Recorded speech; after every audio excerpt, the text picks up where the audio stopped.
Ini adalah Honda HR-V Hybrid. Harga bagi varian eHEV RS adalah sekitar RM140,000. Banyak wang tu. Jadi apa yang akan dapat dengan harga sebanyak itu? Jawapan dia kat sini. Enjin hybrid Honda dengan teknologi terbaru, jimat minyak kau-kau. Ini bukan hybrid biasa yang rasa macam assist. Kat HR-V, motor elektrik yang banyak buat kerja. Sebab tu bila tekan pedal, respon dia terus ada. Smooth, cepat dan tak ada rasa berat. Dalam bandar ada manfaatnya. Stop go traffic, keluar simpang, nak potong, semua rasa effortless. Dia punya karakter tu lebih dekat dengan EV daripada kereta petrol biasa.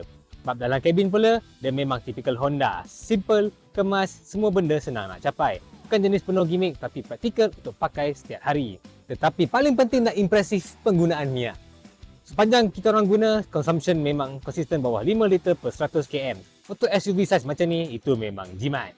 Maknanya bukan sekadar jimat atas kertas, dalam penggunaan harian pun memang terasa.